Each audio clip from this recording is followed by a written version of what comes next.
kuna mama mmoja katika nchi za magharibi, alikuwa ni mcha Mungu na alijichagulia huduma ya kudeki chooni na kufanya usafi.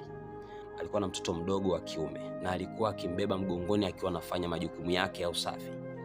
Siku moja akiwa anaendelea kufanya usafi pale chooni, akiwa ameinama, alisikia sauti ikimwambia, whatever you ask will be given to you, chochote utakachokiomba utapewa. Alikuwa ameinama, kageuka ili angalie ni sauti gani ambayo inasema na mimi. Alivyokuja kugeuka hakuona chochote, lakini aliendelea na huduma yake kama kawaida na kumcha Bwana, na mtoto wake yule wa kiume aliendelea kuwa mkubwa, akawa mkubwa. Siku moja huyu kijana wake wa kiume alifikia hatua ya kutaka sasa kuweza kuoa. Kwa hiyo akaandaa mkakati wa kuoa, na ilikuwa imebakia tu ndoa kwa sababu mahari alikuwa amekwisha kutoa. Na siku moja mama yake akiwa kijijini akapigiwa simu, akapewa taarifa kwamba kijana wako amepoteza maisha, kwa hiyo tunapaswa kumleta.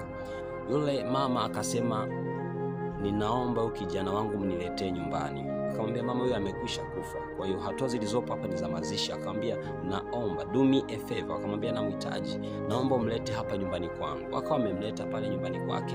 Walipomfikisha nyumbani kwake akasema, okay, do me a favor. Akazungumza mara ya pili, ninaomba jamani, jambo moja tu, naomba tumpeleke kanisani. Basi wale watu wakaibeba ile sanduku la maiti wakaipeleka mpaka kanisani. Walipofika tena kanisani, alizungumza tena neno, akasema, do me a favor, naomba mweke huyu mtoto ambaye tayari ni maiti kwenye mgongo wangu, nataka niende naye sehemu. Wakaanza kusemezana, wakasema, huyu mama kama tukiendelea kumsikiliza, maana hayuko sawa, na bila shaka unafahamu mtu ambaye amefiwa, hususan na mtoto amefiwa na mtu wake wa karibu sana. Basi mwisho wa siku, pamoja na migogoro ilikuwa ni mikubwa sana, wakambebesha yule maiti kwenye mgongo wa yule mama. Yule mama alimbeba yule mtoto mpaka chooni, huku miguu ikiburuzika mpaka chooni. Alipofika akasema, Mungu, ninajua ile sauti iliyonisemesha nikiwa nafanya huduma yako ya usafi, ninaamini ilikuwa ni sauti yako. Nachokiomba mimi ni kitu kimoja tu, naomba urejeshe uhai wa mwanangu. Kabla tu hajamaliza hata kuongea, yule kijana alipiga chafya. Una kitu kipi cha kumwambia Bwana? Do me a favor. Yule kijana anamuuliza mama yake, mama, kitu gani kinaendelea? Anasema, hata mimi sielewi, twende utaona kuna kitu kinaendelea huko. Wakatoka chooni, wamefika kanisani, wanashangaa, wanauliza kuna kitu gani kinaendelea.